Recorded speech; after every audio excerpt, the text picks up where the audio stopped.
জীবনের সবচেয়ে বড় ব্যর্থতা সাফল্য না পাওয়া নয়, বরং ভুল মানুষকে জীবনসঙ্গী হিসাবে বেছে নেওয়া। কারণ পথ চলার সঙ্গী যদি ঠিক না হয়, তাহলে সবচেয়ে সুন্দর পথও কাঁটাময় মনে হয়।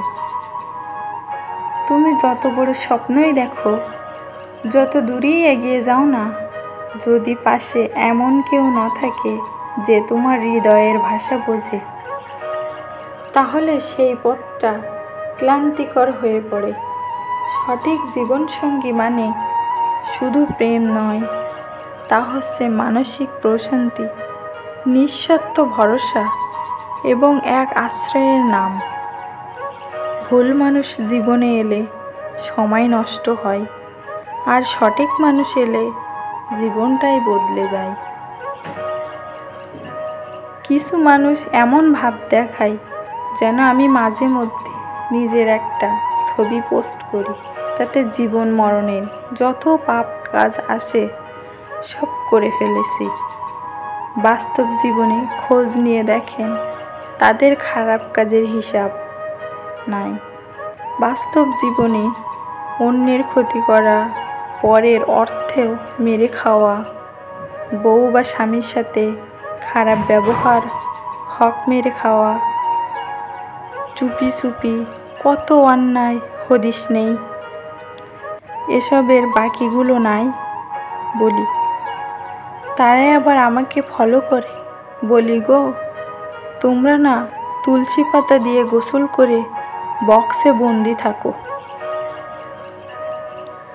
আর আমার সাথে তুলনা করতে আসার আগে নিজের অবস্থানটা একটু খেয়াল রেখো। আমার না তোমাদের এসব দেখার টাইম নাই। দুনিয়া আর আখিরাত সম্পর্কে ভালো জানা আছে আমার। 5 ওয়াক্ত নামাজও পড়ি, কোরআনও রেগুলার পড়ি। তোমরা কয় বেলা নামাজ কায়েম করো সেইটা ভাবো। আমার সংসার নিজের ভালো থাকা নিয়ে অনেক সুন্দর সময় কেটে যায়। কতটা রুচিসম্পন্ন হলে পরে লেখক এত সুন্দর উপন্যাস লেখে। এই উপন্যাসে কিছু লাইন যেগুলো অদ্ভুতভাবে মুগ্ধ করেছে।